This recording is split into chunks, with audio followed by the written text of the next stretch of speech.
Next time on Adventures in Heels. This year coming, I'm not gonna lie, has scared the hell out of me. So you set something smart that's achievable, and then build that momentum so that you can continue to move forward and reach that end game. You starting somewhere is more than most people will do in a lifetime, and be okay with that.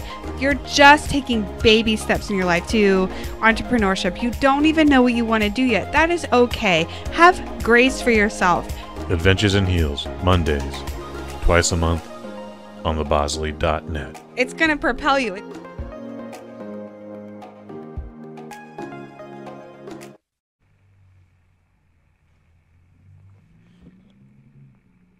The following podcast was found on a haunted thumb drive, uncovered from a dusty floorboard, found in an abandoned house, placed on an ancient burial ground.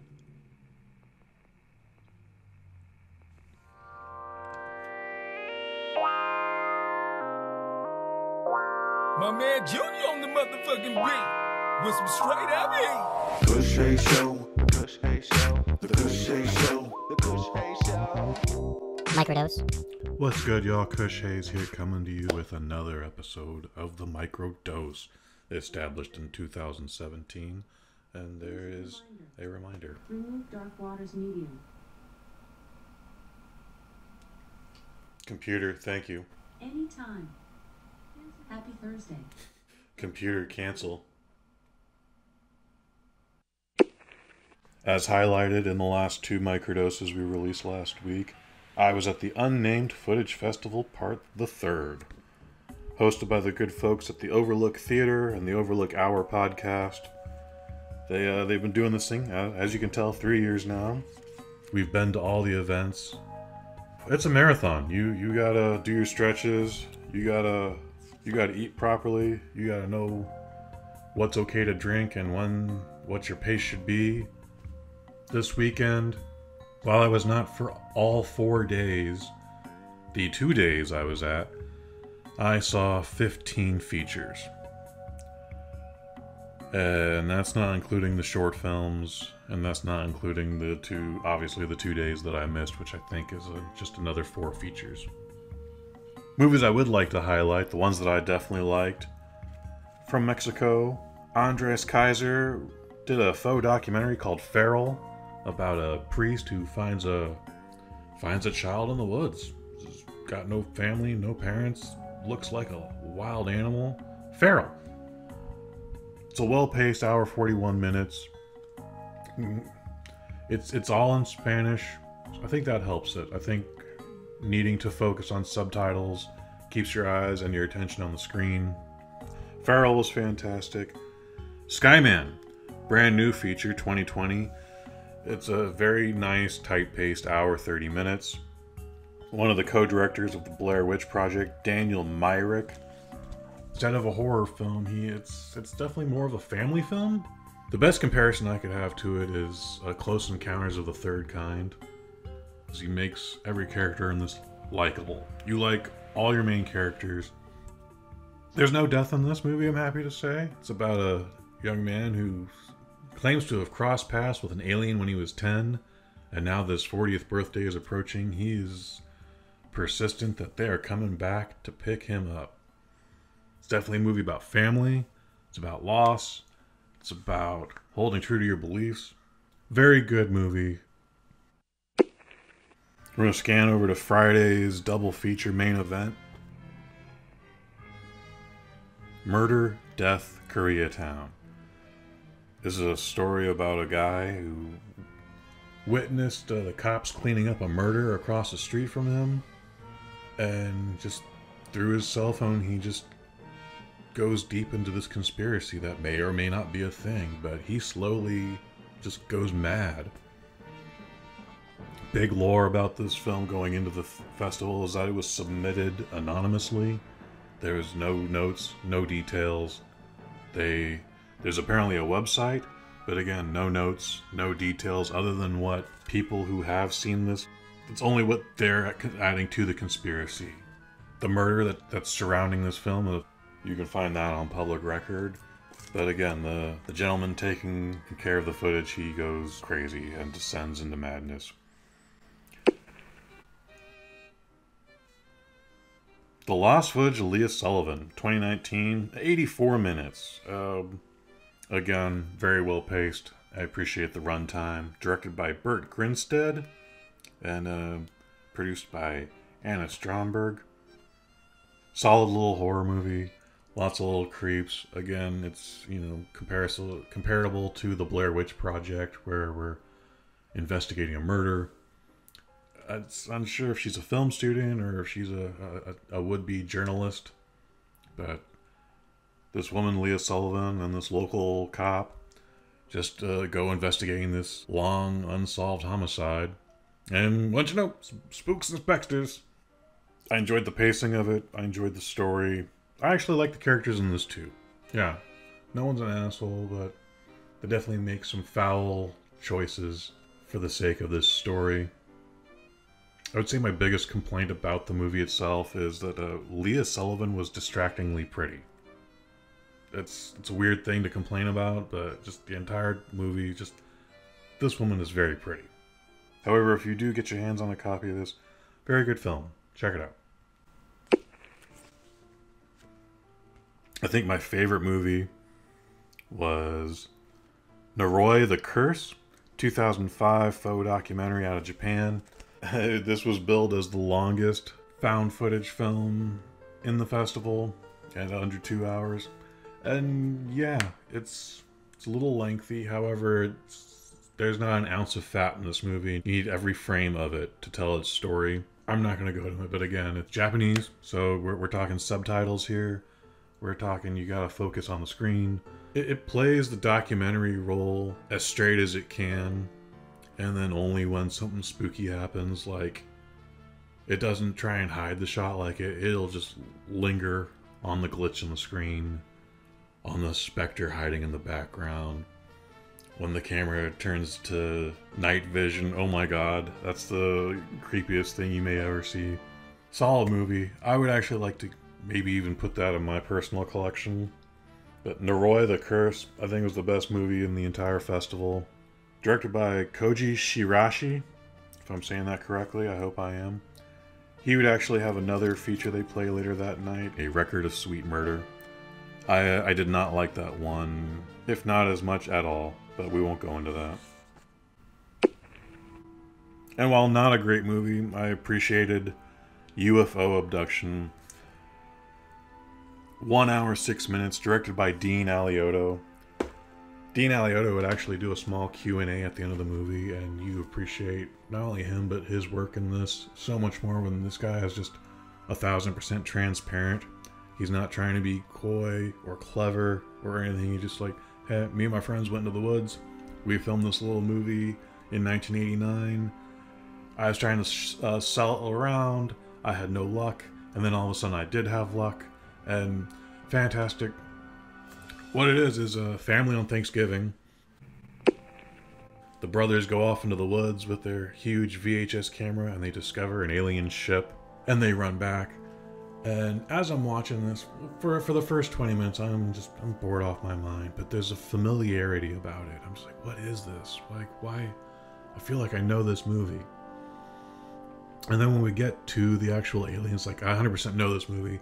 I saw this on UPN when I was in high school. I thought it was the realest thing for the longest time. Why did I do that? Because I was 16, 17 years old and didn't know anything. Found footage wasn't a thing at all, at least not even an entertainment value. And then I was wondering why certain scenes I remember didn't show up in this feature. And as Mr. Alioto will go into, the cut we saw that night was the very original cut and would go on to have 2 more cuts because eventually it would get picked up by Dick Clark Productions, which I remember vividly. And they would give him like $1 million to go into the woods and like add some more scenes. I remember it being more tense. I remember Grandma getting vaporized with a laser gun. Wild shit.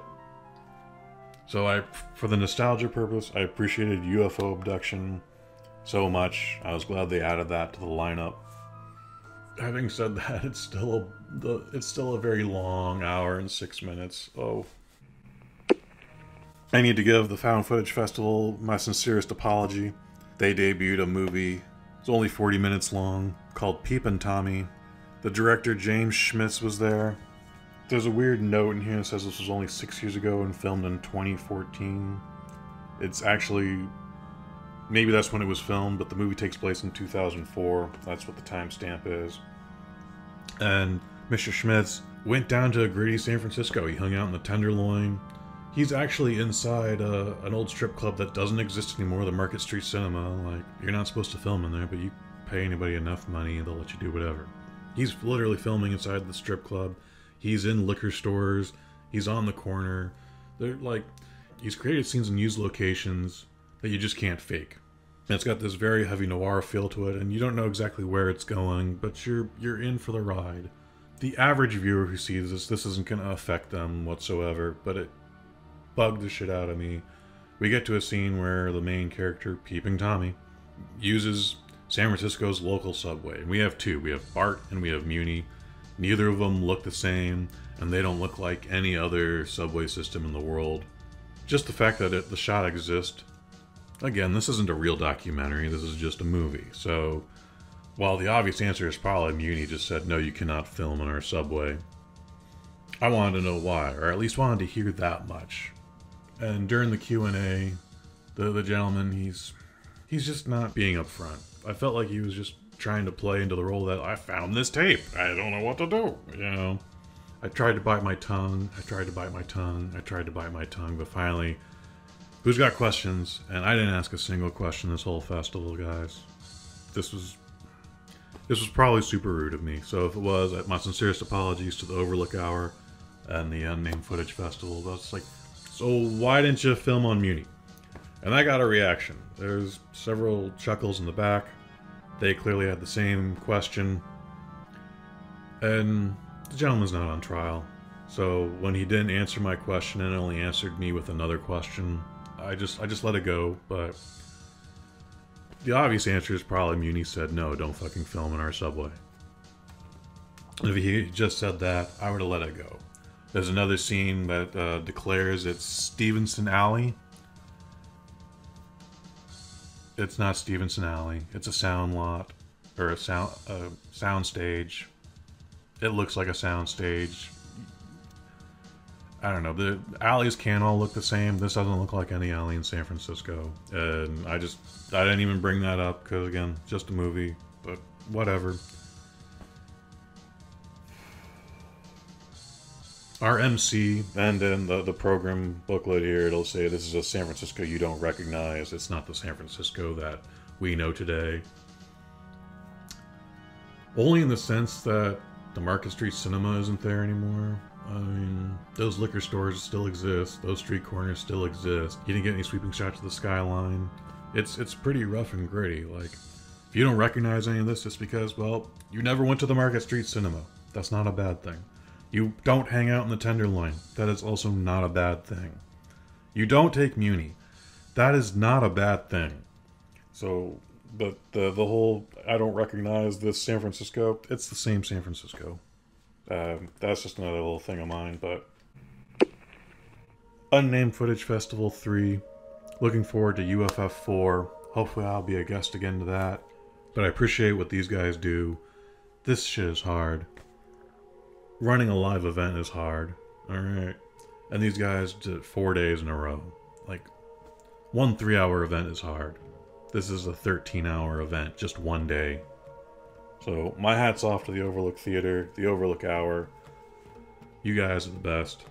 And I look forward to your next exhibition. Folks, that's the end of our show, but check out some reviews I do, currently up right now, as of this recording. Enter the Fat Dragon, starring Donnie Yen. And The Invisible Man, starring Elizabeth Moss. You can check those out right now on thebosley.net. New episodes of The Cush Hayes Show. We had episode 40 featuring The Invisible Man, featuring the voices of Elizabeth Moss, Aldous Hodge, Jason Blum, and more. And then just dropped yesterday, Bloodshot. Vin Diesel's bringing the Valiant Comics character to life, and we got the inside scoop on it for you. Now up on thebosley.net. Current microdose is available. Obviously, we talk about Unnamed Film Festival 3. I do a little waxing poetic on remakes. But if you want original content, check out Adventures in Heels. Amanda Thomas is going to tell you everything about being an effervescent girl boss in this day and age and in this economy. Current episode up right now, episode 4, all about goals. But you can check out other episodes on major streaming podcast platforms such as Apple Podcast, Stitcher, Spotify, and of course always thebosley.net. I've been Kush Hayes, you've been you. I am So Loco. Take us on. Kush Hayes Show, the Kush Hayes Show, the Kush Hayes Show, the Kush Hayes Show. Microdose.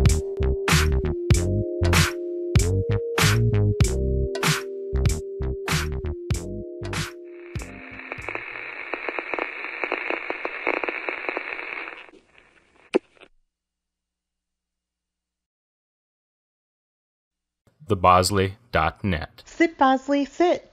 Computer, thank you. Anytime. Happy Thursday.